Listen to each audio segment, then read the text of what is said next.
இடதுசாரிகள் இந்தியாவில் வேலை செய்யலையான்னு கேட்டால் அப்படிலாம் சொல்ல தொடர் இப்போ வரைக்கும் வேலை செஞ்சிட்ருக்குறாங்க. இந்த வேலை செஞ்ச போக்கில் 50களுக்கு பின்னாடி அந்த வேலை அமைப்பாக்குற வகையில் இல்லாமல் போயிடுச்சு அப்படிங்கிறது தான் நான் வச்ச விமர்சனம். 50க்கு முன்னாடி வரைக்கும் என்னவா இருந்துச்சுன்னு சொன்னால், இங்கே ஒரு பாட்டாளி வர்க்க அரசை அமைக்கிறத நோக்கி இருந்துச்சு. இங்கே கம்யூனிஸ்ட் கட்சி உருவான காலத்திலேயே வச்ச முழக்கம் என்னவா இருந்துச்சுன்னா, பூரண சுதந்திரம் அப்படிங்கிறத வச்சுருந்தோம். நம்ம காங்கிரஸ் வச்சிருந்த சுதந்திரம் முதலாளிகளுக்கான சுதந்திரம். நம்ம பூரண சுதந்திரம்னு சொன்னது என்ன சொல்லியிருந்தோம்னு சொன்னால், அனைத்து விதமான ஒடுக்குமுறையிலிருந்து, சாதிய ஒடுக்குமுறையிலிருந்து, கூலி ஒடுக்குமுறையிலிருந்து, ஆணாதிக்க ஒடுக்குமுறையிலிருந்து, அனைத்து வகையான ஒடுக்குமுறையிலிருந்து விடுதலை, அதாவது பாட்டாளி வர்க்க அதிகாரத்தை அமைக்கிறது அப்படிங்கிறத நோக்கி தான் வச்சுருந்தோம். அதனால தான் மக்கள் நம்ம பின்னாடி கொத்து கொத்தாக வந்தாங்க. 50கள் 60கள் காலகட்டம் வரைக்கும் இங்கே கம்யூனிச செல்வாக்கோடு தான் இருந்துச்சு. பல்வேறு மாநிலங்களில் அதிகாரத்தை அமைக்கக்கூடிய வாய்ப்பு இருந்துச்சு. இந்திய அளவில் எதிர்கட்சியாக கூட கம்யூனிஸ்ட் கட்சி தான் இருந்துச்சு. அதுக்கு பின்னாடி அது பின்னடைவை சந்திச்சு. அந்த பின்னடைவை சந்தித்ததுக்கு 2 காரணங்கள் இருக்குது. ஒன்று நாம் பாட்டாளி வர்க்க அதிகாரத்தை அமைக்கிறதுக்கான நடைமுறையை கைவிட்டுட்டோம்னு சொல்கிறேன். கைவிட்டதுக்கு காரணம் ரஷ்யாவில் எடுத்த அந்த முடிவு. அதை நாம் பின்பற்றிக்கிறோம். நமக்கு வர்க்க போராட்டத்தை நீங்கள் கைவிட்ட பிறகு மக்கள் நம்ம பின்னாடி வர முடியாது. அது தடையாயிடுச்சு. ஏன்னா முதலாளித்துவ சீர்திருத்தமே தான் முன்ன இருக்குதுன்னு சொன்னால், அதுக்கான முதலாளித்துவ அமைப்புகள் இருக்குது. அவங்க பின்னாடி தான் அமைப்பாவாங்க. அது ஒரு போக்கு. இன்னொன்று பாட்டாளி வர்க்க கட்சியின் பின்னாடி மக்கள் அணிதிரளாமல் இருக்கிறதுக்கு முதலாளித்துவ சக்திகள் செஞ்ச வேலை ஒன்று இருக்குது. அது அடையாள அரசியல். தலித்துகளை தனியாக, இஸ்லாமியர்களை தனியாக, பெண்கள் இதில் கூட என்ஜிஓ தனத்தோடு இருக்கக்கூடிய பல்வேறு விஷயங்களாக இருக்கக்கூடிய போக்கு. இந்த 2 போக்குகளும் தடையாக இருக்குது. 2ஐயும் எதிர்கொள்ள வேண்டிய தேவை இருக்குது அப்படிங்கிறத நான் சொல்கிறேன். 100 ஆண்டு கால வரலாற்றை நம்ம பேசிகிட்டு இருக்கிறோம். இதே 100 ஆண்டு காலத்தில் தான் தொடர் RSS இன்னைக்கு ஆட்சி அதிகாரத்தை கைப்பற்றியிருக்கிறாப்புல. அவங்க 2 வகையில் ஆட்சி அதிகாரத்தை கைப்பற்றியிருக்கிறாங்க. தேர்தல் மூலமாகவும் கைப்பற்றியிருக்கிறாங்க. இந்தியாவினுடைய நிரந்தர அதிகார வர்க்கம்னு சொல்லக்கூடிய உயர் அதிகாரிகளாக இருக்கிறாங்கல்ல, அது IASலேருந்து IPSலேருந்து நீதிபதிகள்லேருந்து அனைத்து உயர் அதிகார வர்க்கத்தையும் தங்களுடைய பிடிக்கீழ வச்சிருக்கக்கூடியவங்கள அவங்களுடைய ஆட்களையாக வச்சிருக்கிறாங்க. இந்த விஷயங்கள்லாம் நாம் எதிர்கொள்ள முடியாத நிலையில் பலவீனமாக தான் இருக்கிறோம். அவங்க இன்றைக்கி ஸ்ட்ராங்காக இருந்துட்டு தான் பல்வேறு வகையில் எல்லா மக்களுடைய உரிமையும் பறிச்சிட்டு இருக்கிறாங்க. மாநிலங்களுடைய உரிமைகள் பறிபோயிட்டு இருக்குது. வடகிழக்கு மாநிலங்களில் நடக்கக்கூடிய ரத்த சகதியான நடவடிக்கையெல்லாம் இங்கே இருக்கிறவங்க கவனிக்க முடியாத அளவுக்கு ஊடகங்களை கட்டுப்படுத்துகிறாங்க. சர்வாதிகாரம் அவ்வளோ தூரம் போயிட்டு இருக்குது. நாம் பின்னடைவுக்குள்ளார ஆகிருக்கிறோம். நம்ம பின்னாடி நம்முடைய மக்களாக கருதுறவங்க கூட அரசியல் ரீதியாக நம்ம மக்கள் இல்லை அப்படின்னு சொல்கிறேன். ஏன்னா நீங்கள் தொழிற்சங்க ரீதியாக திரட்டி இருக்கிறது கூட அது நம்ம நேர்மையான போராட்டக்காரர்களாக இருக்கிறோங்கிற வகையில் தொழிற்சங்க பயன்பாட்டுக்கு தான் வர்றாங்களே தவிர, அவங்க அரசியல் கொள்கைங்கிற பட்சத்தில் அவங்க திமுக காரங்களாக இருக்கிறாங்க, அதிமுக காரங்களாக இருக்கிறாங்க, பல்வேறு கட்சிகளாக தான் இருக்கிறாங்க. இந்த அளவுக்கு நாம் பின்னடைவுகளை சந்திச்சுட்டு இருக்கிறோன்னு எனக்கு தெரிஞ்ச விவரத்திலிருந்து சொல்கிறேன். இது தப்பானது. புள்ளி விவரம் இப்படி சொல்லலை. இங்கே இவ்வளோ ஓட்டு ரீதியாக நம்ம இவ்வளோ ஆளுமை பெற்றவர்களாக இருக்கிறோம், அமைப்பு ரீதியாக நம்ம இவ்வளோ ஆளுமை பெற்றவர்களாக இருக்கிறோம், அதன் மூலமாக கட்சி லெவி மற்றும் பல்வேறு விஷயங்களில் நம்ம தன்னிறைவு அடைஞ்சவங்களாக மாறிட்டு இருக்கிறோம் அப்படின்னு நீங்கள் சொன்னால் நான் ஒத்துக்க போகிறேன். இதில் என்ன இருக்குது?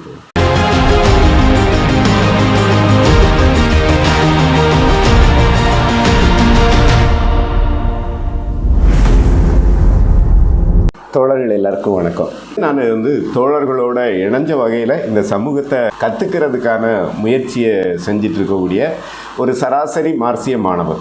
அதில் என்ன கற்றுக்கிறோமோ அது அதிகபட்சம் சரியானதாக உணரப்போது அதை மற்றவங்களுக்கும் சொல்லணும் அப்படிங்கிற வகையில் தான் வெளியீடுகள் கொண்டு வர்றோம். மற்றபடி வெளியிலேருந்து நிறைய தோழர்கள் எழுதுகிறாங்க, நானும் தெரிஞ்சதை வெளிப்படுத்துகிறேன், அவ்வளோதான். மற்ற வகையில் உங்கள் எல்லாரையும் மாதிரி நிறைய தோழர்களோட இணைஞ்சி செயல்படுறது ஒன்று மட்டும்தான் கூடுதல் பெருமிதம். நன்றி தோழர்களே. இந்த தலைப்பு அப்படிங்கிற போது தோழர் எனக்கு ஒரு சுதந்திரத்தை கொடுத்துருந்தாங்க. நீங்கள் என்ன தலைப்பில் பேசுகிறீங்க அப்படின்னு சொல்லும்போது தொடர்ச்சியாக நாம் இப்போ இந்திய பொதுவுடைமை இயக்கத்தோட 100வது ஆண்டு விழாவை கொண்டாடிட்டு இருக்கிறோம். சிபிஐ கம்யூனிஸ்ட் கட்சி மாநாடை நோக்கி நெருங்கிட்டு இருக்குது. இப்போ நம்ம சகோதர கட்சியான சிபிஎம்மோட மாநாடு நாளைக்கு தொடங்குது, அகில இந்திய மாநாடுன்ட்டு. இப்படியான சூழல்ல நாம் நம்முடைய கடந்த கால வரலாறு, அதனுடைய வரலாற்று பெருமிதங்களை, தியாகங்களை எல்லாம் தொடர்ச்சியாக பேசிட்டு இருக்கும்போது எங்கே நமக்கு சர்க்கிள்கள் இருக்குது அப்படிங்கிறத பற்றி பேசட்டுமா அப்படின்னு கேட்டதுக்கு தோழர் சரி அப்படின்னு சொல்லியிருந்தாங்க. அந்த வகையில் தான் இந்த தலைப்பை நான் தேர்ந்தெடுத்தேன். கம்யூனிஸ்டுகள் எதிர்கொள்ளும் சவால்கள் அப்படிங்கிற விஷயத்தை இது பண்ண நான் முதல்ல என்ன சொல்லிக்கிறேன்னு சொன்னால், இது சிபிஐ கட்சி எதிர்கொள்ளக்கூடிய சவால் அப்படிங்கிற வகையில் சுருக்கலை. சிபிஎம்முக்கும் அதான் பிரச்சனை. இந்தியாவில் இயங்கக்கூடிய பல்வேறு குழுக்களுக்கு, ஆயுத போராட்ட இயக்கங்களுக்கு எல்லாருக்குமே பிரச்சனை தான், பின்னடைவை தான் சந்திச்சுட்டு இருக்கிறோங்கிறது தான் யதார்த்தம். இது இந்தியாவில் மட்டும் இல்லை, உலகளாவிய அளவுலையும் கூட என்ன இருக்குதுன்னா, இடதுசாரி அரசியல் பிரச்சனைக்குள்ளார இருக்குது. வலதுசாரி அரசியல் செல்வாக்கு பெற்று அதை திட்டமிட்ட வகையில் கொண்டு வர்ற போக்கு எல்லா நாடுகளையும் நடக்குது. நீங்கள் அமெரிக்கா எடுத்துக்கிட்டாலும் சரி, ஜெர்மனி எடுத்துக்கிட்டாலும் சரி, இந்தியாவில் 10 ஆண்டு கழிந்து இப்போவும் தொடரக்கூடிய இந்த போக்காக இருந்தாலும் சரி, உலகம் ஒரு வலதுசாரி தன்மையில் ஆட்சி அதிகாரத்தை கொண்டுட்டு போயிட்டு இருக்கக்கூடிய நேரத்தில் இடதுசாரி அரசியல் மிகவும் பின்னடைவை சந்திச்சுட்டு இருக்குது. உலக தழுவிய பிரச்சனை இது. உலக தழுவிய பிரச்சனை தான், நமக்கு சிறப்பானது இல்லை அப்படின்னு இருந்துடக்கூடாது. அப்படியெல்லாம் உலகத்தில் கம்யூனிஸ்டுகள் வேலை செய்யலை. உலகம் முழுக்க கம்யூனிசம் பரவி இருக்கும்போது தான் எங்கேயோ புரட்சி நடக்கலை. கம்யூனிசம் ஒவ்வொரு நாட்டிலையும் அறிமுகம் ஆகிட்டு இருக்கக்கூடிய அந்த காலத்திலேயே ரஷ்யா ஒரு கட்சியை கட்டி சிறப்பாக புரட்சி நடத்தி அது உலகத்துக்கே வழிகாட்டக்கூடிய வேலைகள் எல்லாம் செஞ்சுருக்குது. அப்போ அது பொது பிரச்சனை என்கிற வகையில் இருந்தாலும் கூட நமக்கு குறிப்பான பிரச்சனை அப்படிங்கிற விஷயத்தை நாம் கணக்கில் எடுத்துக்கணுங்கிறத தாழ்மையோடு கேட்டுக்கிறேன். மீண்டும் நான் தோழர்களுக்கு எல்லாத்துக்கும் சொல்கிறது என்ன, எல்லாருமே கட்சி அரசியல் வாழ்க்கை வரலாற்றில் நீண்ட அனுபவம் உடையவங்களாக இருப்பீங்க. இந்த விமர்சனம் முழுமைக்கும் நான் தான் பொறுப்பு. நான் பேசி முடித்த பிறகு நீங்கள் கேள்வி கேட்டிங்கன்னா அதுக்கு பதில் சொல்கிறதுக்கு நான் கடமைப்பட்டவன். அதனால் ஒரு வெறுப்பு இல்லாமல் இதை கவனிக்கணும் அப்படிங்கிறத தோழமையாக கேட்டுக்கிறேன் தோழர். சரி, நான் இந்த இதில் அடிப்படையாக முன்வைக்கக்கூடிய பிரச்சனை அப்படின்னு என்ன கருதுறேன்னு சொன்னால், மக்கள்கிட்ட இருந்து அந்நியமாகி போகிறதுல கம்யூனிஸ்ட் கட்சிகள் டிகிரி வாங்கி டாக்டரேட் முடிச்சுட்டு இருக்கிறாங்கங்கிற மாதிரி ஒரு கவலை எனக்கு இருக்குது. என்னன்னு சொன்னால், இப்போ கூட நாளைக்கு சிபிஎம் கட்சியோட மாநாடு நடக்குது இல்லையா, அகில இந்திய மாநாடு அப்படின்னு போஸ்டர் வருது, தேசிய மாநாடு அப்படின்ட்டு வருது. ஆனால் இந்த இந்திய அதிகாரத்தை பற்றி சொல்லும்போது சமீப காலமாக, அது குறிப்பாக பிஜேபி அதிகாரத்துக்கு வந்த பிறகு அதனுடைய ஒற்றை சர்வாதிகாரத்தை நோக்கி போகும்போது மீண்டும் மக்கள்கிட்ட இருந்து வரக்கூடிய ஜனநாயக குரலாக என்ன வந்துச்சுன்னு சொன்னால், இந்தியாவில் இருக்கிறது இந்திய மத்திய அரசு இல்லை, அது ஒன்றிய அரசு அப்படின்ற ஒரு அரசியல் சொல்லாடல் பழக்கத்துக்கு வந்துச்சு. அது ஒன்றியம்னு சொல்லும்போதே பல்வேறு மொழி வழி பழங்குடி இனங்களுடைய கூட்டு தொகுப்பு என்கிறத புலப்படுத்தியது. இப்படி ஒரு அரசியல் சொல் புழக்கத்துக்கு மக்கள் அதை உயர்த்தி பிடிக்கக்கூடிய நேரத்தில் நான் என்ன கருதுகிறேன் அப்படின்னு சொன்னால், நடக்கக்கூடிய கம்யூனிஸ்ட் கட்சிகளுடைய இந்திய மாநாடாக இருந்தால் அது இந்திய ஒன்றிய மாநாடு அப்படின்னு இருந்தால் தான் சரி. அதுதான் மக்களுடைய தேசிய மொழி சமூகங்களுடைய பல்வேறு பழங்குடியினங்களுடைய வாழ்வை, அவங்களுடைய வாழ்வாதாரத்தை, அவங்களுடைய அரசியல் உரிமையை அங்கீகரிக்கக்கூடிய சொல்லாக இருக்கும் அப்படின்ட்டு கருதுகிறேன். இப்படி தான் நாம் மக்களுடைய உணர்வுகளை உள்வாங்கிக்கிறதுல தொடர்ந்து ஏதோ பிரச்சனை இருந்துட்டு இருக்குது அப்படிங்கிறது என்னுடைய கருத்து. அதாவது மக்கள்கிட்ட அந்நியப்பட்டு போகிறோம் அப்படின்னு சொல்லும்போது, நம்மகிட்ட இருக்கக்கூடிய நிறைய நம்ம தோழர்களோட்ட எங்கே போனாலுமே அவங்ககிட்ட என்ன கேட்குறோம்னா, எப்படி தோழர் அமைப்பு வேலைகள் போகுது, என்ன மாதிரி இருக்குது, அமைப்பாக்குறதுல என்ன முன்னேற்றம் பின்னடைவு இருக்குதுன்னு யார்கிட்ட கேட்டாலுமே என்ன வந்துடுதுன்னு சொன்னால், இல்லை தோழர் யாரும் சரியாக வரமாட்டேங்கிறாங்க, வர்றவங்க கூட சும்மா பேருக்கு தான் இருக்கிறாங்களே தவிர இறங்கி வேலை செய்கிறவங்களா இல்லை, ஜனங்க எதுவும் நம்மளோட வரமாட்டேங்கிறாங்க இப்படிங்கிற மாறுபட்ட கருத்து தான் அதிகமாக வருது. அப்போ மக்கள் அரசியல் ஆகிறதுல அக்கறை இல்லாமல் இருக்கிறாங்களா அப்படிங்கிற கேள்வி உடனே வந்துடுது. அப்படியானா மற்ற இயக்கங்கள் எதுக்குமே ஆட்கள் போகக்கூடாது. இப்போ பொதுவாக திமுக அதிமுக மாதிரியான கட்சிகள்னு சொல்லும்போது பழைய தலைமை மீது கொள்கை மீது பிடிப்புடைய தலைவருக்கு ஒன்றுனா உயிரை கொடுக்கக்கூடிய அந்த அமைப்பாக்கள்லாம் அங்கே இல்லை, அது நமக்கெல்லாம் தெரியும் தான். ஆனால் அரசியல் ரீதியாக அமைப்பாகக்கூடிய போக்கும் இருந்துட்டு தான் இருக்குது. அதிமுக திமுக எல்லாம் காசு கொடுத்த மக்களை கூட்டம் சேர்த்துட்டு இருந்தாலும் கூட ஒரு கொள்கை அரசியலின் கீழே அமைப்பாகக்கூடிய போக்கு கூட இருக்க தான் செய்யுது. அந்த வகையில் தான் விடுதலை சிறுத்தைகளில் இருக்கிறாங்கல்ல, விடுதலை சிறுத்தைகளில் இருக்கிறாங்க, நமக்கு பிடிக்கலைனாலும் கூட நாம் தமிழர் கட்சியில் இருக்கிறாங்க. இதெல்லாம் விட வீரியமான அரசியல் அப்படின்னு சொல்லும்போது இன்றைக்கி ஒடுக்குமுறைக்குள்ளாரக்கூடிய இஸ்லாமிய இயக்கங்களில் இருக்கிறாங்க, கொத்து கொத்தாக வர்றாங்க, இளைஞர்களாக இருக்கிறாங்க. அப்போ மக்கள் அரசியலாகிறதுக்கு தயாராக தான் இருக்கிறாங்க.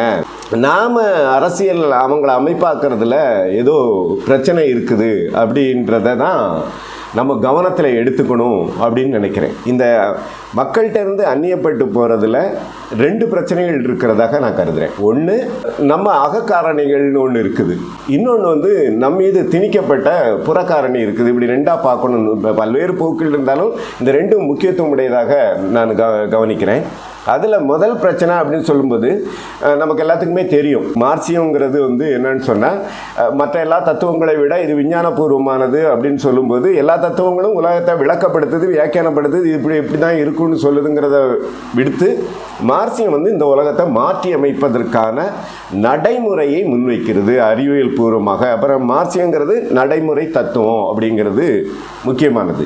அந்த மார்க்சிய நடைமுறை அப்படிங்கிறத வந்து தொகுத்தளித்த நம்முடைய ஆசான்கள் மார்க்சும் எங்கெல்ஸும் அவங்க அந்த விஷயத்தை முன்வைக்கக்கூடிய காலகட்டத்தில் தான் பாரிஸ் கம்யூன் எழுச்சி நடக்குது. அந்த பாரிஸ் கம்யூன் எழுச்சி நடந்து கிட்டத்தட்ட ஒரு 70-77 நாட்களில் அது வந்து பெரும் பேரிழப்போட பின்னடைவுக்குள்ளார ஆகும்போது ஏன் அது பின்னடைவுக்குள்ளார ஆச்சுது அப்படிங்கிறத ஆய்வு பண்ணி அவங்க என்ன சொன்னாங்கன்னு சொன்னால், பாட்டாளி வர்க்கம் தன்னுடைய நலனை முன்னெடுத்துட்டு போகிறதுக்கு வேறொரு வர்க்கத்தினுடைய அதிகாரமும் அமைப்பும் வந்து அதுக்கு துணை செய்யாது. அப்போ அதை என்ன பண்ணணும்னு சொன்னால், பாட்டாளி வர்க்கம் தனக்கேயான அரசியல் அதிகாரத்தை அது உருவாக்கணும் அப்படிங்கிறத வந்து அவங்க முன் வச்சாங்க.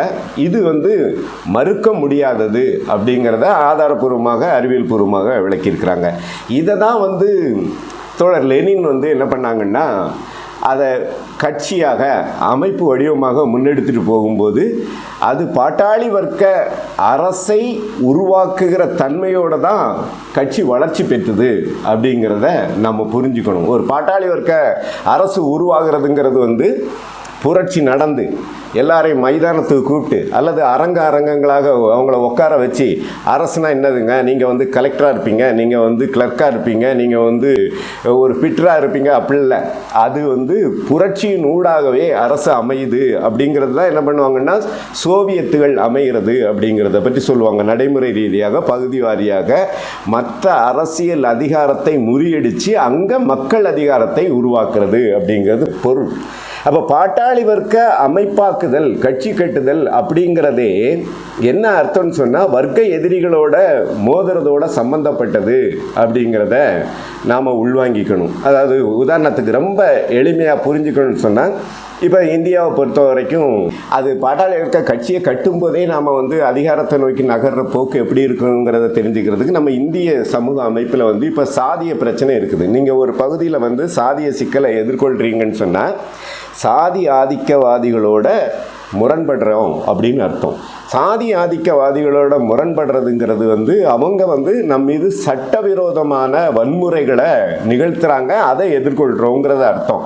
அவங்க வந்து காவல்துறையில் போய் அல்லது வந்து கலெக்டர் ஆஃபீஸுக்கு போய் மனு கொடுத்து, ஐயா எங்களுடைய சாதி ஆதிக்கத்தை நாங்கள் நடைமுறைப்படுத்துகிறோம் அப்படின்னு சொல்கிறதில்ல. அவன் அடிக்கிறான், உதைக்கிறான், பாலியல் வன்கொடுமைகளை செய்கிறான், கொலை செய்கிறான், ரொம்ப சகிக்க முடியாத பிரச்சனைகளெல்லாம் செய்கிறான்னு சொல்லும்போது நாம் எதிர்கொண்டோம்னா நாமளும் அவங்கள என்ன பண்ண வேண்டி இருக்குதுன்னு சொன்னால், நாம் அந்த விஷயத்தை பேசுகிறதுக்கே தற்காப்பு நிலைமைகளையாவது கையாள வேண்டிய தேவை இருக்குது என்கிற வகையில் எதிரியோட பலம் பலவீனத்தை பொறுத்து அது தற்காப்பு எந்த அளவுக்கு, தாக்குதல் எந்த அளவுக்கு அப்படிங்கிறத வச்சு தான் வந்து அமைப்பு கட்ட முடியும். இப்படி தான் வந்து அது வந்து தாழ்த்தப்பட்ட ஒரு பிரச்சனையை முன்னெடுக்கிறதா இருந்தாலும் சரி, இஸ்லாமியர் மாதிரியான சிறுபான்மையினர் விஷயத்துக்கு முகம் கொடுக்கறதா இருந்தாலும் சரி, ஏன் தொழிற்சங்க நடவடிக்கையிலேருந்து எல்லாமே நம்ம முன்னாடி அப்படி தானே. தொழிற்சங்கங்கள் அமைக்கப்பட்ட காலத்தில் முதலாளி என்னவா இருப்பான்னா அடியாட்களை வச்சிருப்பாப்ல. அவனுக்கு போலீஸும் ஒரு அடியாள் தான். அவன் நிர்வாகத்துக்குள்ளாரே ஆலைகளுக்குள்ளாரே என்ன வச்சிருப்பாங்கன்னா குண்டர்களை வச்சிருப்பாங்க. அவங்க எல்லாம் என்ன பண்ணுவாங்கன்னா தொழிலாளிகளை வந்து மிரட்டுவாங்க, அடிப்பாங்க, உதைப்பாங்க. நாம் உரிமைகளை கேட்டு போராடும்போது கொலை கூட செய்வாங்க. அப்போ நாமளும் என்ன பண்ணுவோம், அவங்களெல்லாம் எதிர்கொள்றதுக்கு, கருங்காலிகளை எதிர்கொள்றதுக்கான எல்லா வழிமுறைகளையும் பின்பற்றுவோம். அப்படி பின்பற்றும் போது அது ஒரு மாற்று. அங்கே தான் மாற்று அதிகாரம் வந்து உருவாகுது, அந்த புரட்சிகர நடைமுறையின் ஊடாக. அப்படிங்கிற விஷயத்தில் தான் நாம் வந்து கட்சி கட்ட முடியும். இது வந்து நாம் வந்து கிட்டத்தட்ட ஒரு 1950 வரைக்கும் இந்தியாலையும் அந்த முறையில் தான் கட்சி கட்டப்பட்டுச்சு. அந்த முறையில் கட்சி கட்டப்பட்டதன் விளைவாக தான் வந்து இந்தியாவுக்குள்ளார நாமளும் குறைந்தபட்ச அளவில் வந்து ஒரு பாட்டாளி வர்க்க அரசியல் அதிகாரத்தை நிறுவக்கூடிய பல பகுதிகள் எல்லாம் கொண்டிருந்தோம். அதில் வீர தெலுங்கானா வந்து முதன்மையானது. தெபாக்கா, புன்னப்புற வயலாறு, தமிழ்நாட்டை பொறுத்த வரைக்கும் தஞ்சை எழுச்சி. இந்தியாவில் எல்லா இடத்துலையும் சாதி ஒழிப்பு போராட்டம் நடந்திருக்குது. ஆனால் இன்னும் கூட வட மாநிலங்கள்ல எல்லாம் காப் மாதிரியான பஞ்சாயத்துகள் இருக்குது. சாதிய பஞ்சாயத்துகள், ஆதிக்க சாதி பஞ்சாயத்துகள்லாம் இருக்குது. ஆனால் அந்த விஷயத்தெல்லாம் ஆக அதிகபட்சம் ஒழிச்சது வந்து தஞ்சை எழுச்சி. அப்போ அது எல்லாமே வந்து என்னென்னா புரட்சிகர நடைமுறையின் ஊடாக அப்படி தான் வந்து கட்சி கட்டப்பட்டது. அப்போ மக்கள் அணி திரண்டுட்டு இருந்தாங்க. ஒரு புரட்சிகர அதிகாரத்தை நோக்கி நாம் அமைப்பாக்கக்கூடிய வேலை செய்யும்போது அந்த தேவை இருந்துச்சு. அந்த விஷயத்தை நாம் வந்து கைவிட்டுட்டோங்கிறத நான் வந்து விமர்சனமாக வைக்கிறோம். ஒரு புரட்சிகர நடைமுறையின் ஊடாக கட்சி கட்டுவது என்கிற போக்கு நாம் கைவிட்டுட்டோங்கிறது வந்து தெரியாதனமாலாம் கைவிடலை, கோட்பாடு ரீதியாக கைவிட்டுட்டோம் அப்படிங்கிறது தான் நாம் விமர்சனபூர்வமாக பார்க்க வேண்டிய போக்கு. அந்த போக்கு எங்கே தொடங்குச்சுது அப்படின்னு சொன்னால் 1953 நமக்கெல்லாம் முன்மாதிரியாக இருந்த சோவியத் ரஷ்யா தானே நமக்கு முன்மாதிரி. அந்த 1953 அங்கே ஸ்டாலின் வந்து இறக்குறாப்புல. அதுக்கு பின்னாடி குருச்சேவ் வந்து அதிகாரத்துக்கு வர்றாங்க. அவர் 1956 வந்து அங்கே சோவியத் யூனியனுடைய 20வது காங்கிரஸ் மாநாடு நடக்குது.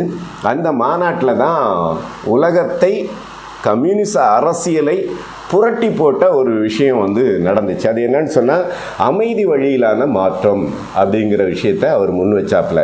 அதாவது இனிமேலும் வந்து அது ரஷ்யாவுக்கு மட்டும் இல்லை, ரஷ்யாவில் அவர் என்ன வச்சாச்சுன்னா ரஷ்யாவில் இருக்கக்கூடிய கம்யூனிஸ்ட் கட்சிங்கிறது இனி வர்க்க கட்சியாக இல்லை, அது வந்து அனைத்து மக்களுக்குமான கட்சி அப்படிங்கிறத வச்சாப்புல. ஆனால் உலக தழுவிய வழியில் வந்து அவர் ஒரு அரசியலை முன் வச்சாப்புல. இனிமேல் உலக நாடுகளுக்கு இடையில் வந்து வர்க்க போராட்டம், நாடுகளை சந்தைக்காக வந்து உலக போர் இது மாதிரியான விஷயங்கள்லாம் நடக்காது. முதலாளித்துவம் வந்து இனிமேல் அமைதியான வழியில் தான் நடக்கும். ஏன்னா வந்து ரஷ்யா ஒரு பெரிய வல்லரசு, அது கையிலையும் அணு ஆயுதங்கள் இருக்குது. இனிமேல் அணு ஆயுதத்தெல்லாம் காட்டிலாம் மிரட்ட முடியாது. உலக போர்கள்லாம் முற்று பெற்றுச்சு. லாபத்துக்காக நாடுகள் சூறையாடக்கூடிய போக்கு முற்று பெற்றுச்சு. சமாதான போட்டி, சமாதான மாற்றம், சமாதான சகவாழ்வு அப்படிங்கிற விஷயத்தை முன் வச்சாப்புல.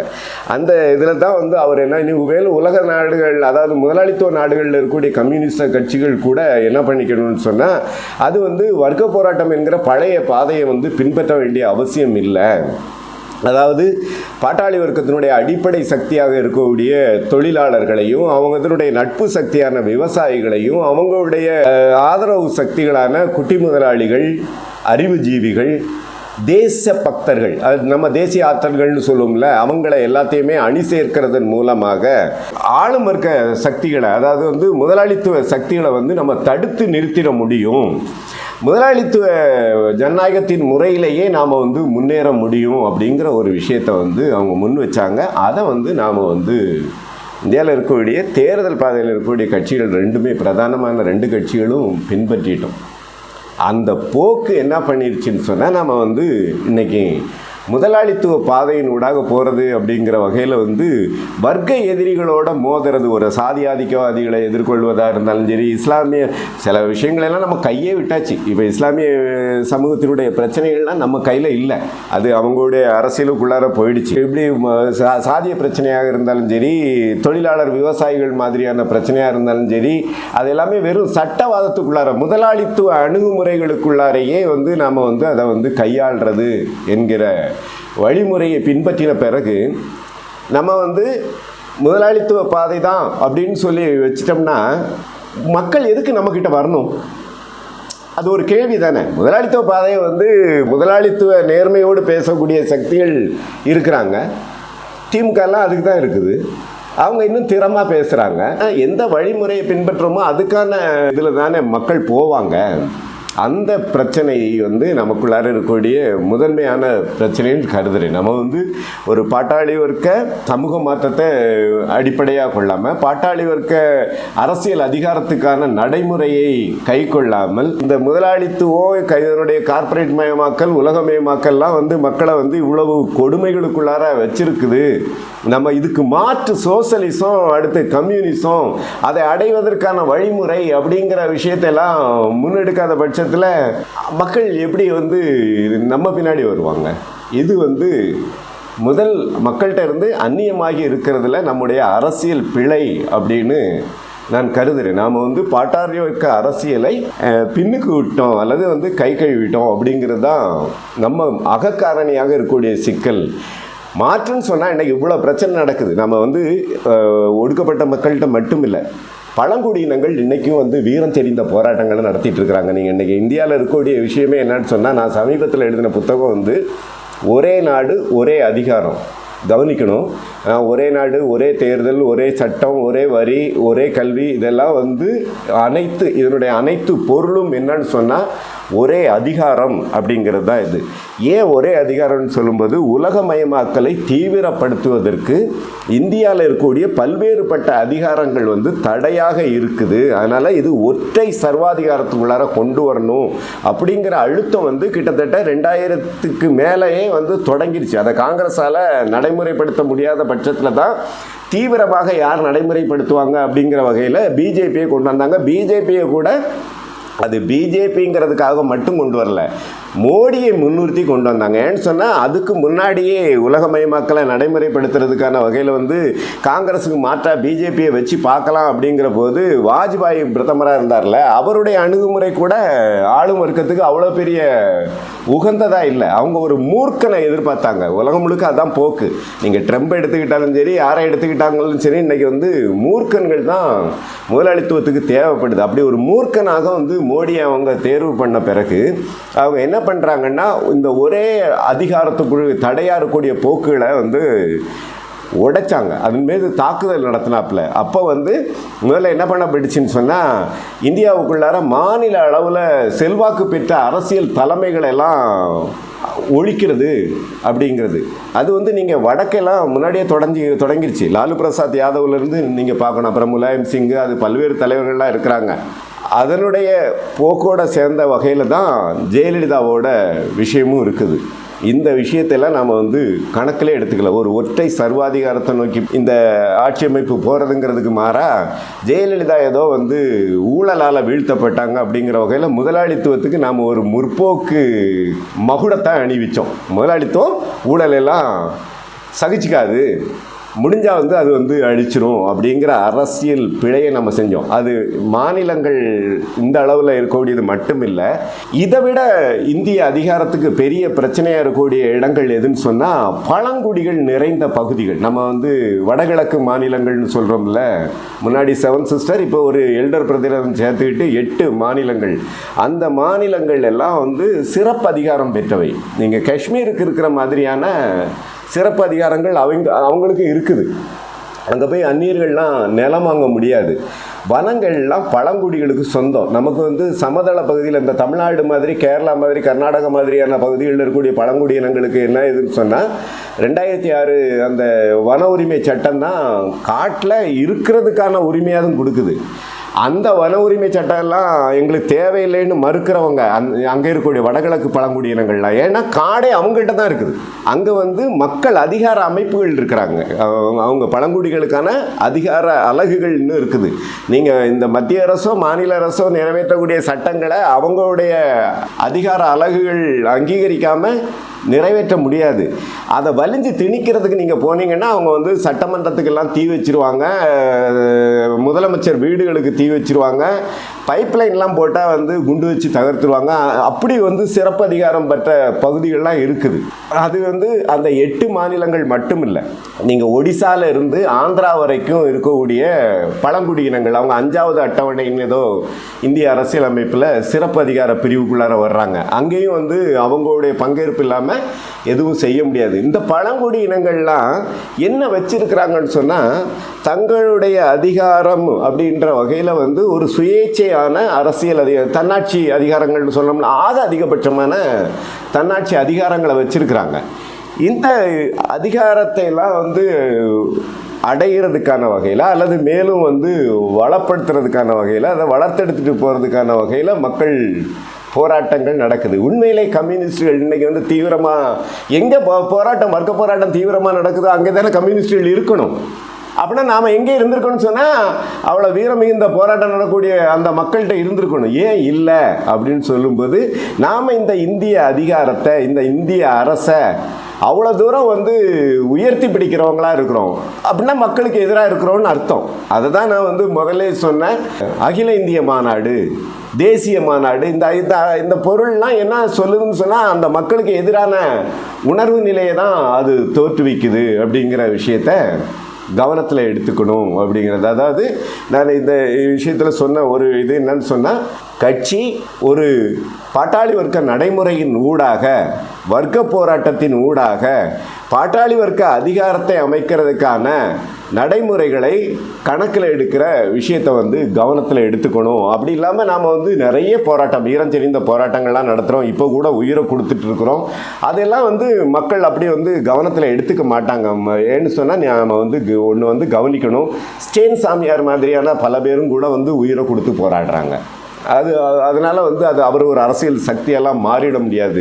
நேர்மையாக இருக்கிறோம் அப்படின்னு சொன்னாலும் வந்து பல தன்னார்வலர்கள்லாம் கூட நேர்மையாக இருக்கிறாங்க. அரசியல் வளர்ச்சியில் வந்து நேர்மையும் உயிரை கொடுக்கறதுங்கிறத விட அரசியல் இலக்கு என்ன அப்படிங்கிறது தான் வந்து மதிப்புக்குரியதுங்கிறத நாம் கவனத்தில் எடுத்துக்கணும். இல்லைன்னா வந்து நம்முடைய உழைப்பு எல்லாமே வந்து வீணாக போகும். அப்படி போயிட்டு இருக்குங்கிறதும் என்னுடைய தாழ்மையான கருத்து. ஏன்னு சொன்னால் நமக்கு கூட இருக்கிறாங்க இல்லையா, தொழிற்சங்க ரீதியாக பல்வேறு அமைப்பு வடிவத்தில் இருக்கிறாங்கல்ல, அவங்க கூட உண்மையிலே நம்முடைய அரசியல் சக்திகள் இல்லை அப்படிங்கிறது தான் யதார்த்தம்.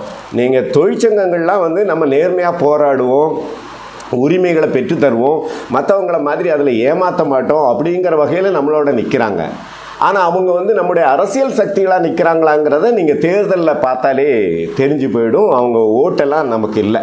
அப்படின்னா அவங்க அமைப்பாக்கப்படாத, நம்மளை வந்து ஒரு சர்வீஸ் செக்டார் மாதிரி பார்க்கக்கூடிய ஒரு போக்கு அதில் இருக்குது. அதை வந்து கவனத்தில் எடுத்துக்கலைன்னா, ஜனங்களுக்காக மாஞ்சு வேலை செய்கிறோம், ஆனாலும் ஜனங்க நம்மகிட்ட வரல அப்படிங்கிற ஒரு அங்கலாய்ப்பு தான் இருக்குமே தவிர, ஏன் வரல அப்படின்னா அரசியல் இலக்கு, ஒரு மாற்று அரசியல், மாற்று அதிகாரம் என்கிற விஷயத்தை நாம் கைவிட்டோம். அது கைவிட்டதுக்கு காரணம் வந்து ரஷ்யாவில் நடந்த அந்த அதிகார மாற்றம், அவங்க வச்ச தவறான வழிமுறை. இப்போவும் கூட நாம் அவங்களையெல்லாம் என்ன சொல்கிறோம்னு சொன்னால் சகோதர கட்சிகள் அப்படின்னு சொல்கிறோம். உலகத்தில் அமெரிக்காவுக்கு சளைக்காத வகையில் வந்து முதலாளித்துவ நடைமுறையை, ஏகாதிபத்திய நடைமுறையை வச்சுட்டு கூடிய ரஷ்யாவையெல்லாம் நாம் வந்து ஒரு சகோதர அமைப்பு அப்படின்லாம் சொன்னோம்னா அரசியல் பலவீனம். அது நம்ம கூட மக்கள் வர்றதில் அதெல்லாம் தடை. அந்த விஷயங்களை வந்து நம்ம தயவு தாட்சியம் இல்லாமல் பரிசீலித்து பாட்டாளி வர்க்க அரசியலை வந்து நேர்மையாக வச்சு மக்கள்கிட்ட வேலை செஞ்சாலே நம்ம வந்து நம்மை தவிர வேற யாரும் செல்வாக்கு செலுத்த முடியாது அப்படிங்கிறது ஆழமான விஷயம். இது வந்து நம்ம அகக்காரணின்றது. புறக்காரணி அப்படின்னு சொல்லும்போது அது வந்து இன்னொன்று இருக்குது. அது என்னென்னா, நீங்கள் உலகத்தில் ரஷ்யா ஒரு சோவியத் சமூகமாக மாற்றம் அடைஞ்சதாக இருந்தாலும் சரி, அதை அடுத்து வந்து படிப்படியாக பல்வேறு நாடுகளில் புரட்சி நடந்ததாக இருந்தாலும் சரி, சீனா உருவானது, வியட்நாம் உருவானது, எல்லாமே வந்து சிவப்பு நாடுகள் பெருகிட்டே போகக்கூடிய நேரத்தில் அது முதலாளித்துவத்துக்கு பேர் அபாயமான போக்காக அது இருந்துச்சு. அவங்க இதை வந்து அரசியல் ரீதியாக உடைக்கிறது எப்படி அப்படிங்கிற முயற்சி தான் நாம் வந்து பாட்டாளி வர்க்க அரசியலை முன்னெடுத்ததுங்கிறது வந்து வர்க்க ஒற்றுமையை முன்னெடுத்தோம். ஒடுக்கும் வர்க்கங்களுக்கு எதிராக ஒடுக்கப்படுகிற வர்க்கங்களுடைய ஒற்றுமை. அது வந்து தொழிலாளர்கள், விவசாயிகள், பெண்கள், இளைஞர்கள், மாணவர்கள், மூளை உழைப்பாளிகள் வரைக்கும் எல்லாரையும் வந்து ஒன்றா சேர்க்கறது அப்படிங்கிற வந்த ஒரு அரசியலை முன் வச்சுருந்தோம். இதுக்கு மாற்று அப்படிங்கிற வகையில் வந்து வர்க்கங்களை உடைக்கிறது அப்படிங்கிற அரசியலை ஆளும் வர்க்கம் வந்து கண்டுபிடிச்சுது. ஆளும் வர்க்கங்கிறத பற்றியான மதிப்பீடுகள் வந்து நமக்கு வந்து போதுமானதாக இல்லை. அதில் உலகளவியாக இருக்கக்கூடிய கம்யூனிஸ்டுகளுக்கெல்லாம் நான் அந்த பிரச்சனையை சொல்ல, இந்தியாவில் இருக்கக்கூடிய கம்யூனிஸ்ட் கட்சிகளுக்கு வந்து இந்த பிரச்சனை இருக்குது அப்படிங்கிறத நான் பார்க்குறேன். ஏன்னு சொன்னால் அரசு என்பது வெறும் துப்பாக்கியும் குண்டாந்தடியும் வச்சுட்டு இருக்கக்கூடியதில்லை, அது கருத்தியல் ரீதியாக மக்களை வந்து அடிமைப்படுத்துது அப்படிங்கிறது தான் முதன்மையான பாத்திரம். அப்படி தான் மதம் உருவாச்சுது. அதே மதங்கிறது வந்து காலத்து மாறுபட்டுட்டு வந்துருக்கு, பழைய தன்மையிலே இருக்கிறது இல்லை. நீங்கள் ஜக்கி வாசுதேவோட இதெல்லாம் பார்த்தோம்னா அது வந்து கார்ப்பரேட்டுகளுக்கு காலத்துக்கான ஆன்மீக முறை அது. அதே மாதிரி கருத்தியல் தளத்தில் அது பல்வேறு வடிவங்களை எடுக்குது. அப்படி அரசியல் செய்கிறதுல ஆளும் வர்க்கம் வந்து மிக முக்கியமான பங்காற்றுது. அப்படி பங்காற்றுறது தான் வந்து போஸ்ட் மாடர்னிசம், வர்க்கங்களை உடைக்கிறது. வந்து தொழிலாளின்னு சொன்னால் ஒரு கம்பெனியில் வேலை பார்க்குற மேனேஜரும் தொழிலாளி, சூப்பர்வைசரும் தொழிலாளி, ஒரு ஃபிட்ரு மாதிரி இருக்கிறவங்களும் தொழிலாளி, அங்கே ஸ்வீப்பராக இருக்கக்கூடிய துப்புரவு தொழிலாளியும் தொழிலாளி. எப்படி இது என்ன நியாயம், இவங்கெல்லாம் ஒரே ஆட்களா அப்படின்னு கேட்குறது. வெள்ளை இனத்தவரும் கருப்பின இனத்தவரும் ஒன்னான்னு கேட்கறது, ஆணும் பெண்ணும் ஒன்னான்னு கேட்கறது, ஆணும் பெண்ணுமாக இருந்தாலும் மூன்றாம் பாலினத்தவரை வந்து எப்படி பார்க்கறதுன்னு கேட்கறது. இந்த மாதிரி வந்து உடைக்கிற வேலையை வந்து செய்கிறதுக்கான போஸ்ட் மாடர்னிசம் வந்து ஆளுமருக்கும் கருத்தியலாக உருவாக்குச்சு. இந்த கருத்தியல் எங்கே தோன்றிச்சுதுன்னு சொன்னால், உலகத்தில் முதலாக வந்து கம்யூனிஸ்டுகளுடைய காலடி தடம் பதிந்த பிரான்ஸில் தான் அது உருவாச்சுது. அதாவது 1950 வந்து பிரான்ஸினுடைய கொதிக்களமான காலமாக இருந்துச்சு. ஏன்னு சொன்னால் நமக்கெல்லாம் தெரியும், இங்கிலாந்து உலகத்தை முழுக்க அடிமைப்படுத்தி வச்சுருந்த மாதிரி பிரான்ஸும் வந்து உலக நாடுகளில் பல இடங்களில் வந்து அடிமைப்படுத்தி வச்சுருந்துச்சு. லத்தீன் அமெரிக்க நாடுகள் எல்லாம் பெரும்பாலும் வந்து பிரான்ஸ் தான் வந்து அடிமைப்படுத்தி வச்சுருந்தது. இந்தியாவில் கூட நீங்கள் வந்து பாண்டிச்சேரி பிரெஞ்சு ஆதிக்கத்தின் கீழே தானே இருந்துச்சு. இப்படி வந்து உலகத்தில் ஆதிக்க சக்தியாக இருந்த அந்த பிரான்ஸ் வந்து 2 உலக போரில் வந்து பயங்கரமான இழப்புகளை சந்தித்து பொருளாதார நெருக்கடிக்குள்ளார போகுது. அங்கே வந்து வேலை பார்த்தவங்களுக்கே சம்பளம் கொடுக்க முடியாத நிலைமையும், அதனாலேயே தொழிலாளர்களுக்கு வந்து பயங்கர நெருக்கடியும், விலைவாசி வந்து வரலாறு காணாத அளவுக்கு உயர்றது, வரி மாதிரியான விஷயங்கள்லாம் வந்து அதிகப்படுத்திட்டே போகிறது, கல்வி மருத்துவம் எல்லாம் வந்து பயங்கர கெடுபிடியாக மாறினதெல்லாம் இது பண்ணி மாணவர் அமைப்பும் இளைஞர் அமைப்பும் பிரான்ஸில் வந்து என்ன பண்ணுதுன்னு சொன்னால், ஒரு ஆட்சி அதிகார மாற்றத்துக்காக 1940க்கு மேலே இருந்து வந்து தீவிரமாக அந்த போராட்டத்தை முன்னெடுக்கிறாங்க. அப்படி முன்னெடுக்கக்கூடிய காலகட்டத்தில் தான் வந்து என்ன பண்ணுறாங்கன்னு சொன்னால், ஃபூகோ, அவரும் பிரான்ஸ்காரர் தான், தெரிதாவும் பிரான்ஸ்காரர் தான். ஹூக்கோ தான் என்ன பண்ணுறாரு சொன்னால், அவர் வந்து இந்த போராட்டங்கள்லாம் பங்கெடுத்தவர், இளவயது. அவர் 1930 என்னவோ தான் பிறந்த காலம், கிட்டத்தட்ட ஒரு 20 வயது 25 வயதுக்கு உட்பட்ட இளைஞராக இருக்கும்போது அவர் என்ன முழக்கம் வைக்கிறார்னா, அதிகாரத்தின் உள்ளிருந்து சீர் செய்வது அப்படின்னு ஒரு முழக்கத்தை வைக்கிறாரு. நம்ம ஃபூகோ தெரிதா இவங்களெல்லாம் பற்றி பேசினான்னு சொல்லுவாங்கன்னா, அவங்க வந்து இலக்கியத்துக்குள்ளார முதன்மை பங்காற்றினாங்க, அவங்க வந்து கட்டுடைக்கிற வேலையை வந்து செஞ்சாங்க, கவிதைகளை படைச்சாங்க, உளவியல் பிரச்சனைகளை பேசுனாங்க. ஃபூகோ முதல்ல பேசின விஷயம் அரசியல் தான். அவர் அரசியல் செயல்பாட்டாளர். அவர் வந்து என்ன பண்ணுறாருன்னா, நல்லா பார்த்துக்குங்க, இளைஞர்கள், மாணவர்கள், தொழிலாளர்கள்லாம் அங்கே பிரான்ஸில் வந்து ஒரு அதிகார மாற்றத்துக்காக நிற்கிறாங்க. இவர் வந்து அந்த போராட்டத்திலிருந்து வரக்கூடியவர் என்ன வைக்கிறாருன்னா, அதிகாரத்தின் உள்ளிருந்து, அதாவது நிலவக்கூடிய அதிகாரத்தினுள் இருந்து, அதாவது முதலாளித்துவ அதிகாரத்துக்கு உள்ளார இருந்து அதை சரி செய்துவது, ஒரு மாற்று அதிகாரத்தை உருவாக்குவதல்ல அப்படிங்கிறத வைக்கிறது. அதனுடைய நீட்சியாக தான் அவர் என்ன பண்ணுறாரு சொன்னால், மாற்று அதிகாரம் அப்படிங்கிறது வந்து சர்வாதிகாரங்கிறது தனிநபர் சர்வாதிகாரம் அப்படிங்கிற வகையில் கட்சி பாட்டாளி வர்க்க சர்வாதிகாரங்கிறது தனிநபர் சர்வாதிகாரம் அப்படிங்கிறதெல்லாம் இன்றைக்கி பேசுகிறாங்கல்ல. ஸ்டாலின் வந்து அப்படி ஒரு நபர் மட்டும் துப்பாக்கி வச்சுருந்தார், மீதி எல்லாருமே வந்து அடிமைகள் மாதிரி கூனி குறுக்கிட்டு இருந்தார், அவர் எல்லாத்தையும் துப்பாக்கி வச்சு மிரட்டிட்டு இருந்தார்னு இன்னைக்கு கதையெல்லாம் விடுவாங்கல்ல. பாட்டாளி வர்க்க கட்சி அமைப்பு முறை, கம்யூனிஸ்ட் கட்சி அமைப்பு முறை, அவன் துப்பாக்கி வச்சுருந்தாலும் சரி, வெறும் பேப்பரை வச்சுருந்தாலும் சரி, எல்லார் கையிலையும் பேப்பர் இருக்கும்.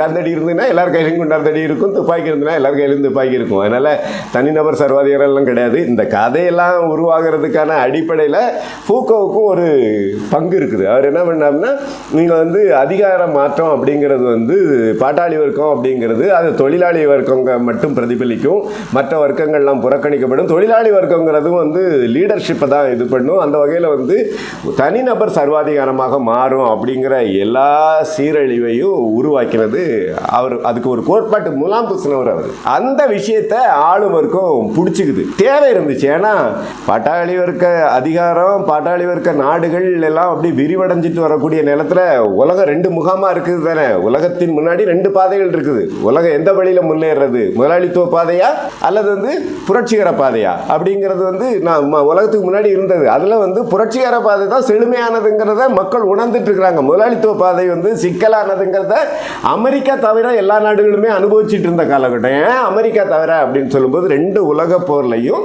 அமெரிக்கா நேரடியாக பங்கேற்கலை. அது என்ன பண்ணுதுன்னா ஆயுதங்களை தயாரித்து விற்று பெரிய பணக்கார நாடாக மாறி கடைசியாக வந்து எல்லாம் சண்டை முடியக்கூடிய நேரத்தில் நீங்கள்லாம் வந்து தாதாக்கள் கிடையாது, நான் தான் தாதா அப்படின்னு சொல்லிட்டு ஜப்பான் மீது குண்டை போட்டு தன்னை நிரூபிச்சுக்கிட்ட நாடு. அப்போ அந்த அமெரிக்கா வந்து என்ன பண்ணுதுன்னா முதலாளித்துவ பாதையை நிறுவ வேண்டிய தேவை வரும்போது இந்த ஃபூகோ மாதிரியான ஆட்கள்லாம் வந்து பேசக்கூடிய அதிக அரசியலை வந்து கணக்கில் எடுத்து அதை தான் வளர்த்தெடுக்கிறாங்க அமெரிக்க பல்கலைக்கழகங்களில். அதுக்கு தான் பேர் என்ன வச்சாங்கன்னா பின்னவீனத்துவம் வச்சாங்க. அது வந்து வர்க்கங்களை உடைக்கிறது அப்படிங்கிறது நல்லா ஞாபகத்தில் வச்சுங்க. இந்த போக்கு 1950களில் நடக்குது. அமெரிக்கா உலகம் முழுக்க கம்யூனிசம் வரக்கூடாதுங்கிறதுக்காக முன்னெடுத்ததுன்னு சொன்னால் அமெரிக்க முதலாளிகள் முன்னெடுத்தாங்க அப்படிங்கிறது அர்த்தம். அமெரிக்க முதலாளிகள் முன்னெடுத்தாங்க அப்படின்னு சொல்லும்போது என்ன பண்ணாங்கன்னு சொன்னால் முதல்ல இதை அரசியல் ரீதியாக ஒரு வேலையாக செய்யணுங்கிறதுக்காக அமெரிக்காவில் முன்னெடுத்த முதலாளியோட பேர் ஃபோர்டு காரு இதெல்லாம் இப்போ கேள்விப்பட்டிருப்போம்ல. அவங்க ஒரு ஃபவுண்டேஷன் வச்சுக்கிறாங்க, ஃபோர்டு ஃபவுண்டேஷன். அது வந்து உலக நாடுகளில் கம்யூனிசம் பரவுவதை தடுப்பது தான் அதனுடைய முதன்மையான பணி அப்படின்னு சொல்லிட்டு உலக நாடுகள்லாம் போகணும், அதுக்காக போகணும்னு சொல்லிட்டு முயற்சி பண்ணதில் அமெரிக்க ஃபோர்டு ஃபவுண்டேஷன் முதலாக காலடி எடுத்து வைத்த நாடு இந்தியா. இந்தியாவில் கம்யூனிசம் பரவக்கூடாதுங்கிறதுக்கு எவ்வளவு பெரிய வேலை எப்போ இருந்து நடந்திருக்குதுன்னு பாருங்கள். 1951 ஃபோர்டு ஃபவுண்டேஷனுடைய அதிகாரிகள் இங்கே வர்றாங்க. அரசோட அது பல்வேறு ஒப்பந்தங்கள்லாம் போடுது. அந்த வகையில் வந்து இங்கே கிறிஸ்தவ மெசனரியெல்லாம் வளர்த்தெடுக்கிறதுக்காக முயற்சி பண்ணுறாங்க. ஏன்னா அன்னைக்கும் 1951ங்கிறது வந்து சுதந்திரம் பெற்ற புதிது. அப்போவும் வந்து இங்கே கொதிகளெல்லாம் அடங்கலை. வடகிழக்கு மாநிலங்கள்ல எல்லாம் பயங்கர பிரச்சனை தான் நடந்துட்டு இருக்குது. கம்யூனிஸ்டுகள் வீரம் தெரிந்த போராட்டங்களை நடத்திட்டு இருக்கிறாங்க. அப்படி வந்து இங்கே வந்து அதை மாற்றுறதுக்கான வகையில் ஃபவுண்டேஷன் மூலமாக மெஷினரியெல்லாம் வளர்த்தெடுத்துட்டு தன்னார குழுக்கள் எல்லாம் உருவாக்குற ஒரு வேலையை செஞ்சுட்டு இருக்கும்போது அவங்க வந்து இந்திய பல்கலைக்கழகங்களை அமெரிக்க பல்கலைக்கழகங்களோட இணைக்கிறது, அதன் மூலமாக இங்கே வந்து ஆளும் பெருக்க அறிவுஜீவிகளை உருவாக்குறது அப்படின்ற ஒப்பந்தம் எல்லாம் போடுறாங்க. அவங்க வந்தபோது அதுக்கு வச்சிருந்த ஒரு ஸ்லோகன் வச்சிருந்தாங்க, முழக்கம். அது ரொம்ப முக்கியத்துவம் உடையது. சீனாவை இழந்து விட்டோ இந்தியாவை இழக்க மாட்டோம். உங்களை 51 அப்படி ஒரு முழக்கம் வைக்கிறாங்கன்னு சொன்னால் அந்த பொருள் உங்களுக்கு புரியும் தானே. சீனா அப்போ வந்து புரட்சி நடந்துருச்சு. இந்தியா புரட்சியினுடைய கொதிகலனில் இருந்துட்டு இருந்த ஒரு இது. அப்படி வந்து இதை இழக்க மாட்டோம் அப்படின்னு சொன்னதில் தான் இங்கே என்ன பண்ணப்பட்டுச்சுன்னா அடையாள அரசியல்களை வந்து வளர்த்தெடுக்கக்கூடிய போக்குகள் வந்து உருவாச்சுது. அதுக்கு பின்னாடி தான் என்ன பண்ணுறாங்கன்னு சொன்னால் இங்கே இருக்கக்கூடிய அடையாள பிரச்சனைகள் எல்லாத்தையும் கணக்கில் எடுக்கிறாங்க. தலித் அரசியலை வந்து முன்னோக்கி நகர்த்துறது அப்படிங்கிற விஷயங்கள்லாம் உருவாக்கப்படுது. இது ஒரு பக்கம். அதுக்கு பின்னாடி நீங்கள் தலித் அடையாள அரசியல் உருவானது இன்றைக்கி வந்து கம்யூனிஸ்டுகளில் வந்து உழைக்கும் மக்கள், ஒடுக்கப்படக்கூடிய மக்கள் ஆக அதிகபட்சம் எங்கே போய் நிற்கணும்னு சொன்னால் கம்யூனிஸ்ட் கட்சி கீழே நிற்கணும். அப்படி தான் நின்னாங்க. அதனால் நம்ம ஊரில் எல்லாம் கம்யூனிஸ்ட் கட்சிகளுக்கு பேர் என்னென்னா பள்ளங்கட்சி, பறையங்கட்சி, அருந்ததியங்கட்சின்னு இருந்துச்சு. இன்னைக்கு அதுக்கெல்லாம் வந்து அவங்க வந்துட்டாங்க. இந்த போக்கு வந்து ஒரு பக்கம் வளர்த்தெடுக்கப்பட்டுச்சு. இன்னொரு அரசியல் அது இஸ்லாமிய அடிப்படைவாத அரசியல். அது 1970கள் காலகட்டத்தில் என்ன பண்ணப்பட்டுச்சுன்னா சவுதியை மையப்படுத்தி அமெரிக்கா வந்து இஸ்லாமிய அடையாள அரசியலை வளர்த்தெடுத்துச்சு. அதான் வகாபிசம்ங்கிறதுனுடைய அடிப்படை இது என்னன்னு சொன்னால் நீங்கள் எந்த மதமாக இருந்தாலும் அதுக்கான ஒரு தனித்த கூறுகள்லாம் இருக்கும். அது தன்னை வந்து தனியாக அடையாளப்படுத்திக்கிறதுக்கு பல்வேறு இதெல்லாம் பண்ண தான் செய்வாங்க. ஆனால் என்ன இயல்பில் என்ன இருக்குதுன்னா வாழ்நிலையின் காரணமாக சக மனிதர்களோடு பிற மதத்தவர்களோட முரண்படாத ஒரு பண்பு அதுகிட்ட இருக்கும், இணக்கமான வகையில் இருக்கும். அந்த வகையில் தான் ஒரு நாட்டில் வந்து இன்னும் புதிய மதம் கூட வளரும். அதாவது இஸ்லாமிய மதம் இங்கே வந்துச்சுன்னா இந்தியாவில் இருந்த கலாச்சார வடிவங்கள், அது வழிபாட்டு முறையில் இருந்தாலும் சரி, நம்ம இங்கே வந்து தீபாராதனை இந்துக்கள் காட்டுறாங்கன்னு சொன்னால் அவங்களும் தீபத்தை ஏதோ ஒரு வகையில் அங்கீகரிக்கக்கூடியவங்களாக இருப்பாங்க. இஸ்லாமியர்கள்லேருந்து கிறிஸ்தவர்கள்லேருந்து இந்த மாதிரி ஒற்றுமையான விஷயங்கள்லாம் ஏதாவது இருக்கும். அதனுடைய ஒரு வடிவம் தான் என்ன சொல்கிறாங்கன்னு சொன்னால், இங்கே மூதாதையரை வணங்குறது அப்படிங்கிறது இஸ்லாமியர்களும் வச்சுட்டு இருந்தாங்கன்றது இருக்குது. இந்த மாதிரி விஷயங்கள் எல்லாம் மாற்றுறது. அல்லாஹ் ஒருவனே இறைவன், அல்லாவை வணங்குவது தவிர வேற யாரை வணங்கினாலும் அது பிரச்சனைக்குரியது. நாம எல்லாம் என்ன பண்ணுவோம்னு சொன்னால், என் உயிரினும் மேலான தமிழ் மொழி, தமிழ் எங்கள் தாய், தமிழ் கடவுளுக்கு நிகர், இப்படிலாம் வச்சுருப்போம்ல. அந்த மாதிரிலாம் எதையும் சொல்லக்கூடாது. அதெல்லாம் சொல்கிறது எல்லாமே பிரச்சனைக்குரிய. மொழியை சொல்லக்கூடாது, பண்பாட்டு நடவடிக்கைகளை சொல்லக்கூடாது, ஒரு தாய் தந்தைகளை சொல்லக்கூடாது, குழந்தைகளை சொல்லக்கூடாது. அல்லாவுக்கு நிகர் வைக்கிறதுங்கிறது குற்றம் அப்படிங்கிற வகையில் ஒரு தீவிரத்தன்மையை உருவாக்குறது. அது இல்லாமல் இஸ்லாமியர்கள் இஸ்லாமியர்களாக தெரியக்கூடிய அந்த அடையாளங்களை வலிஞ்சி உருவாக்குறது. அது குல்லா வைக்கிறது மட்டும் இல்லை, முகத்தில் முடிமலர்ச்சிக்காரக்கூடிய காலகட்டத்திலேருந்து தாடியை வச்சுட்டு இது பண்ணுறது, இப்படிங்கிற ஒரு போக்கு அரபு நாட்டை மையப்படுத்தி வைக்கிறாங்க. ஏன் அரபு நாட்டை மையப்படுத்தி வைக்கிறாங்கன்னு சொன்னால், அரேபியாங்கிறது பல்வேறு ஏழை நாடுகளில் இருந்து உழைப்புக்காக போகக்கூடிய ஒரு சொர்க்க பூமியாக அன்னைக்கு இருந்துச்சு. அதனால் அங்கே செய்கிறதுங்கிறது அதனுடைய பிரதிபலிப்பு எல்லா நாடுகள்லையும் தெரியும் அப்படிங்கிற வகையில் அது ஊட்டி வளர்க்கப்பட்டுச்சு. அந்த வகையில் இன்னைக்கு அடையாள அரசியல்கள் என்ன பண்ணப்படுதுன்னு சொன்னால், நம்ம நாட்டில் அவ்வளவு சிக்கலாக இருக்குது. இது வெளியிலிருந்து வந்த தாக்குதல். வர்க்க ஒற்றுமையை நாம் முன்வைக்கும் போது வர்க்கங்களை பிளவுபடுத்துவதற்கான வேலையை ஆளும் வர்க்கம் முன்னெடுத்து வச்சிருக்குது. அதை முறியடிக்காத ஒரு போக்கு. இந்த வகையில் மக்கள்கிட்ட நம்மை நாமே அந்நியப்படுத்தி கொண்டது ஒன்று, ஆளும் வர்க்கம் நம்மகிட்ட அவங்கள பிரிச்சுட்டு போகிறது ஒன்று. இந்த ரெண்டு போக்குகள் தான் நம்மளை இன்னைக்கு இவ்வளவு பலவீனத்துக்கு உட்படுத்தி இருக்குது.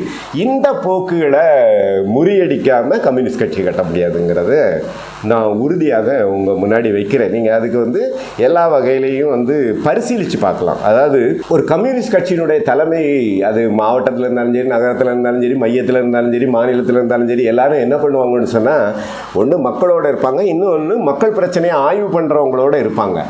ஆனால் நம்ம ஆளுங்களுக்கு எல்லாத்துக்குமே என்ன பிரச்சனை ஆயிடுச்சு சொன்னால், இந்த முதலாளித்துவ அதிகார அமைப்பு ஊடாக முன்னேறுவது என்பதை அவங்க ஆழமாக எடுத்துக்கிட்டதுனால என்ன ஆகுதுன்னா, ஆளுவர்க்க கட்சிகளோட பேசுறது, அவங்க இதில் பங்கேற்கிறது, அவங்களுடைய அஜெண்டாக்களுக்காக நம்ம வெளியில் பேசுறது அப்படிங்கிற இதில் முழு நேரமும் அதுக்காகவே போயிடுது. யோசிச்சு பாருங்க, நம்ம தலைமைகள் எங்கேயாவது இந்த பிரச்சனைக்காக 4 நாள் ஆய்வு பண்ணாங்க, இந்த ஆய்வு பண்ணதன் ஊடாக இப்படி ஒரு பேப்பரை வச்சிருக்கிறாங்க, இந்த பேப்பர் நமக்கு ஒரு தத்துவார்த்த ஆயுதம், அரசியல் ஆயுதம் அப்படின்னு ஒரு கண்டுபிடிப்புகள். பாட்டாளி வர்க்க தலைமை என்கிறது உலகத்தில் மறுக்கப்பட முடியாத ஆதாரங்களோடு அரசியலை முன்வைப்பவர்கள். அதுதான் பாட்டாளி வர்க்க தலைமை. அப்படி வைக்கிறத யாராலையும் மறுக்க முடியாது. பாட்டாளி வர்க்க தலைமை வைக்கக்கூடியதான் நிகழ்ச்சி நிரல். அதை விட்டுட்டு வேற யாரும் எதையும் பேச முடியாது என்கிறது தான் பாட்டாளி வர்க்க தலைமை நிறுவி இருக்கிறாங்க அப்படிங்கிறதுக்கான இடம். அந்த இடம் இன்னைக்கு இல்லைங்கிறதுக்கான காரணம் இந்த ரெண்டு போக்குகளும்.